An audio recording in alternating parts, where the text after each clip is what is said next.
Sa iba pang balita, sa pagdiriwang ng Araw ng Kagitingan kahapon, dala ni Pangulong Aquino ang mga karagdagang benepisyo at suporta na ipamamahagi para sa mga veteranong sundalo.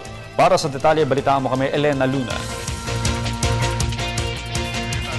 Dagdag na benepisyo at suporta para sa mga veterano ang hatid na balita ni Pangulong Aquino sa kanyang pakikiisa sa paggunita ng Araw ng Kagitingan sa Mount Samat sa Pilar, Bataan. Ayon kay Pangulong Aquino, hindi mapapantayan ng ilanmang pag-aalay ng bulaklak ang ginawa ng mga veterano para sa bansa. Ang panata ni Pangulong Aquino, pangalagaan sila at ang kanilang pamilya. Kaya naman, kasabay ng pagbabalik tanaw sa kabayanihan ng mga Pilipinong nagmalasakit at patuloy na nagmamalasakit sa bansa ay ang pangangalaga sa kanilang kapakanan, kasama na ang kanilang pamilya. Na silang mga hindi nakalimot na unahin ang inambayan kaysa sarili ay hindi kailanman pababayaan ng Estado at sambayanan. Ayon sa Philippine Veterans Affairs Office o PVAO, nasa 19,000 ang bilang ng mga veterano ng World War II. Ang kabuuan namang bilang ng kanilang pensioners, kabilang na ang pamilya ng veterano, ay umaabot sa 230,000. Nagpapasalamat ang PVAO na sa national budget ngayong taon, 3 bilyong piso ang inilaan ni Pangulong Aquino para sa kanilang pensyon. Kabilang po rito ang pagsusulong sa pagbabahagi ng kabuuang bayad ng ating Total Administrative Disability Pensions, kung saan bukod sa iba pang benepisyo ay makakatanggap ng 1,700 piso kada buwan ang mga veteranong nakaabot na sa edad ng taong gulang. Sinabi rin ng Pangulo na lumalawak ang programang pangkalusugan ng pamahalaan para sa kanila.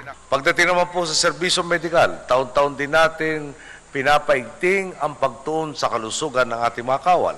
Patuloy pong nagsisilbi ang 599 na pampublikong ospital sa buong bansa na accredited ng Veterans Memorial Medical Center bilang regional or provincial extension. At ang mabuti pa pong balita, mula nitong Enero, ang subsidy sa mga pasyente magpapagamot sa mga pampublikong pasilidad ay tinaas na natin mula 800 piso paakyat ng 1,200 piso kada araw. Nakatutok din niya ang pamahalaan sa pagpapatupad ng batas para matanggap ng mga veterano ang hindi bababa sa $9,000 na kompensasyon. Nakatutok din po tayo sa pagpapatupad ng Filipino Veterans Equity Compensation Law, kung saan sinisigurong nabibigyan ng buong kompensasyon ang non-US citizens na aabot po sa $9,000 at $15,000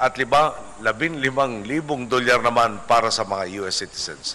Nito pong Enero, umabot na sa $224 milyong ang naibahaging kompensasyon para sa mahigit 18,700 aplikasyong naaprobahan sa ilalim ng batas na ito.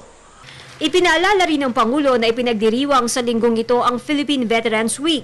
Nanawagan siya sa lahat na tularan ng halimbawa ng mga bayani sa dambana ng Kagitingan, nakahandang mag-alay ng sarili para makamit ang makabuluhang pagbabago. Para sa Telebisyon ng Bayan, Elena Luna, Mount Samat, Pilar, Bataan.